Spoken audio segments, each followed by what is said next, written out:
I'd like to welcome Manu Ampim, who was just voted the most popular professor for the year 2013 at Contra Costa College in Northern California, which is a very interesting statement by the students that you must be on time, brother. Got some flavor and got some knowledge that is different than the knowledge they typically receive. Also, he teaches history and Africana studies at Contra College, but more importantly, he's a primary researcher, an anthropologist, a historian, specializing in the Sudan, north of the Khartoum, and of ancient Christian Nubia.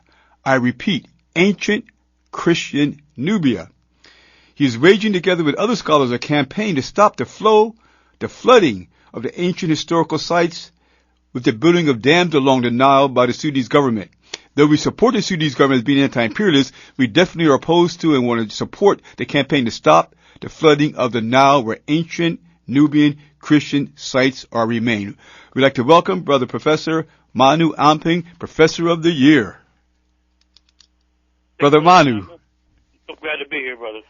Yeah, every year at this time I have you come on board because of this Europeanization, whitewashing of Dr. Martin Luther King, and we need to bring truth to power. So I'd like for you to kind of give us an analysis of your research, your direct research in terms of Dr. Martin Luther King and what he really was about compared to what the European media is promoting.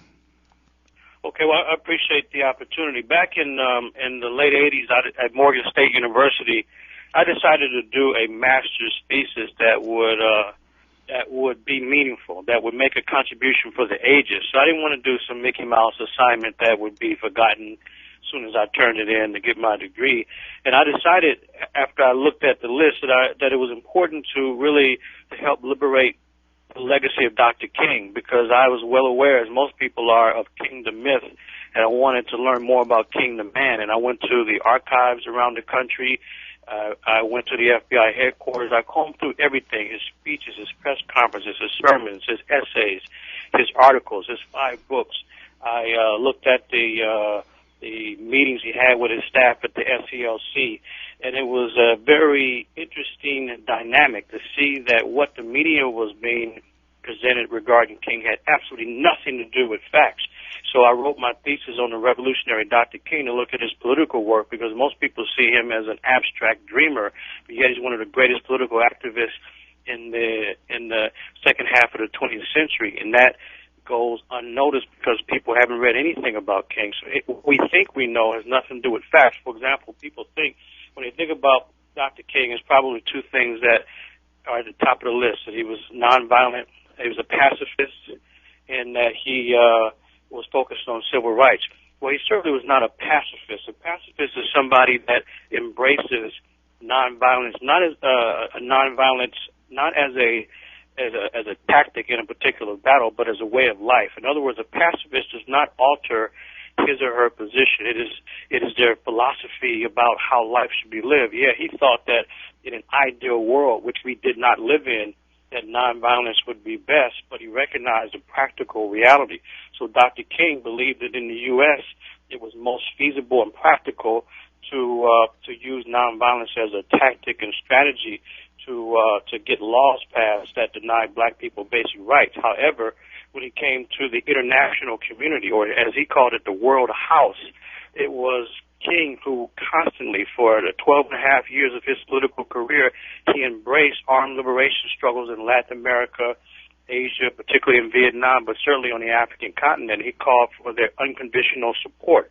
He never said that we should support these revolutions if they put their guns down and try peaceful negotiations. He never mentions that, so he calls for their support in lectures, in sermons, and also in his writings. And the public knows nothing about it because they haven't read a single word by King. And so all one has to do, they don't have to go to the archives like I did, simply read his last book, Where Do We Go From Here, Chaos or Community, and they can see that he is calling for the unconditional support of revolutionary movements. We're talking about places like Algeria, Morocco, Tunisia, the Mau Mau uprising in Kenya. We're talking about Angola, Mozambique, Zimbabwe, South Africa, Vietnam, you name the places. These were bloody uprisings against vicious European and American colonialism. And King not one time does he say anything negative about the method they used to kick out the oppressors and the colonizers? And not only that, but King clearly indicated in April of 1967 that if he had been called to service against Hitler and as he called the Nazi menace of the 1940s, he would have willingly gave up his so-called pacifism to fight against this evil force. That is not the position of a pacifist. That is Dr. King recognizing that there's a time and place for everything. So the man was quite practical and not some abstract dreamer that he's been made out to be, but not only by the mainstream media. We're talking about a united conspiracy of biographers and civil rights activists, the mainstream media, general historians, some family members, and certainly some people who worked with him in the past who have distorted the man's legacy. Like, for example, in class at Contra Costa, I was mentioning to students that the 15th is the man's birthday, and I asked the class, name one book that Dr. King wrote. So one student in one of the classes said, did he write an autobiography? I said, I'm glad you asked that question. No, he did not. Claiborne Carson at Stanford University had the gall, along with the late Coretta Scott King, to organize material and edit out material that they thought should go into the autobiography of Dr. King more than 30 years after his assassination in 1968. How you write someone else's self-story? If they had simply called it the selected works of Dr. King or the authorized biography, that would have been fine. But to violate all academic protocol and standards and to write somebody else's self-story is a violation of academic decency, and that's why the public is misinformed, because anytime somebody can openly, without hesitation or reservation, select out propaganda materials and then call that the autobiography of Dr. King, you know why then I would say, and I think we can clearly document this, that Dr. King is the most misrepresented and misunderstood figure in modern U.S. history. And that's what we're dealing with here, brother. I'm glad you put it so profoundly, because you're absolutely right, my brother. A couple other topics that I found interesting, and having had you on as a prior guest and having talked to you, is this question of Dr. King and Black Power.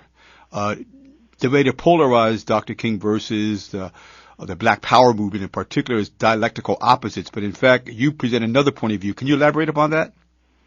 Yeah, that's important, because what happened in with the civil rights focus and element really being front and center in the black struggle for liberation. So with the Brown versus Board of Education decision in 1954, that's when the Supreme Court outlawed segregating children on the basis of race in the public school system.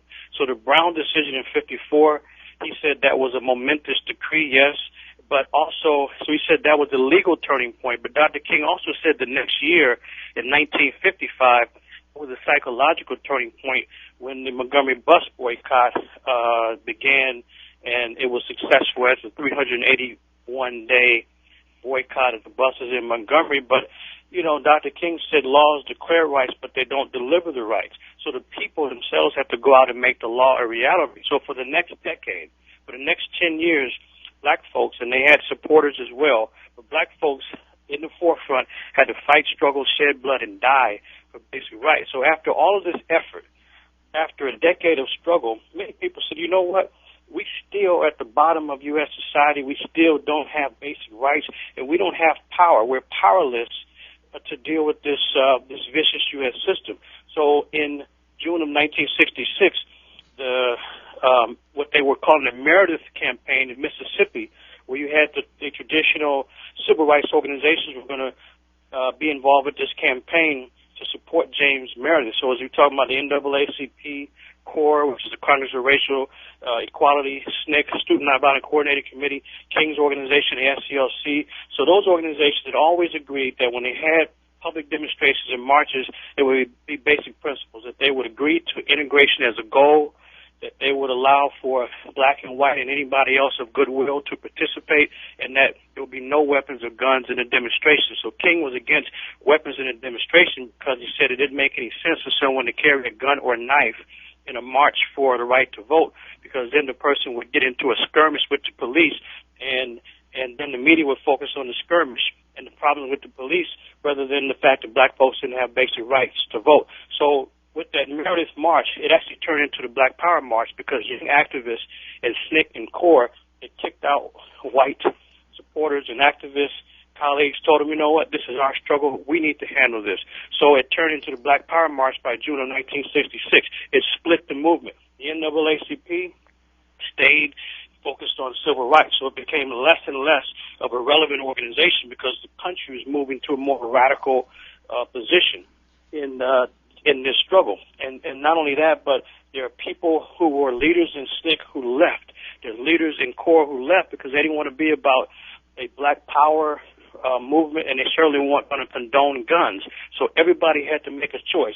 Either you stay to the old ideas of black and white together, integration and no guns, or you have to move further and further to the left, become more radical with young activists. So what did King and his organization do? They moved further to the left, and King stayed with the march.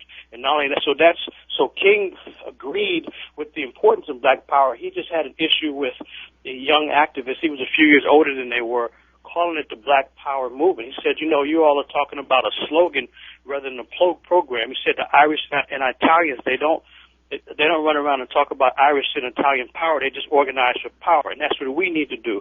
So that was one of his concerns, is just the term. But in terms of the program, he was 100% there. King wrote a long essay, for example, called Black Power Defined. And by now, I'm sure people can find that on the internet. They don't really have to go to the archives, but they also can look at his book, Where Do We Go From Here, where King clearly writes that black power is a call for the pooling of black financial resources to achieve economic security. If black power means the development of this kind of strength within the Negro community, it is a quest for basic, necessary, legitimate power. Finally, black power is a psychological call to manhood. And he goes on to talk about power is the ability to achieve purpose. Dr. King was clear that the problem black folks had is that they were powerless, and that he was calling for power. And on that Black Power March, he changed. You can see the video footage where he's calling for power. And so it was him and the great Kwame Ture, who was then Stokely Carmichael, who were walking down the highway in Mississippi in June of '66. They were hammering out their ideas along the way. So anybody who suggests that Dr. King was against black power knows nothing about the records. You have the NAACP and other conservative people who became conservative because they were the ones that were condemning and criticizing King. In fact, back in October of 1966, a few months after the Black Power movement burst on the scene and people were talking about black is beautiful and so forth, there were 7 civil rights leaders, Roy Wilkins and other people, Dorothy Height. It was 7 of them, Roy Wilkins and A. Philip Randolph. They took out an ad in the New York Times on October 14, 1966, to condemn the Black Power movement and the Black Power advocates. So in the press conference, one of the reporters asked these so-called leaders what was Dr. King's position on their statement. So they tried to make it seem like even though King's name was not on the statement and he did not endorse it, but that somehow he was in support of it. So when King found out about it, what did he do? 3 days later, October 17th, 1966, King took out an ad in the New York Times to clarify his stand, that he does not condemn the Black Power advocates, that he's with them. He said that yes to tear up your own community and to rebel in the streets and destroy your own property. He said, yeah, that's unfortunate. But he said, but those reactions, they come from real concrete conditions, and that the larger crime is not people rebelling in the streets, but the fact that while the U.S. was fighting a war in Vietnam, killing people, they weren't even fighting a good skirmish against poverty in the U.S.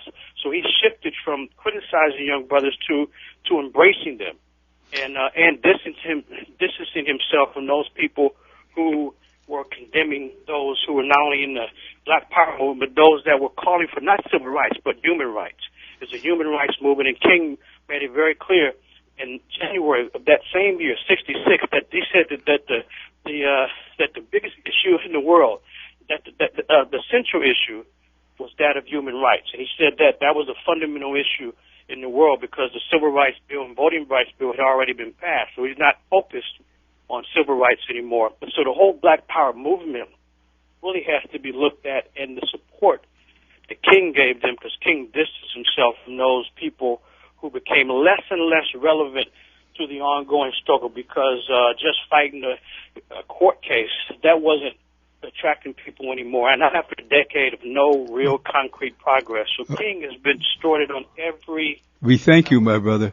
We're running out of time, but I thank you very much for helping us deconstruct this kind of conservative, liberal, progressive whitewashing of Dr. King and telling it like it is. Professor Manu Ampim, your website, please? It's ManuAmpim.com. That's MANU. Last name A.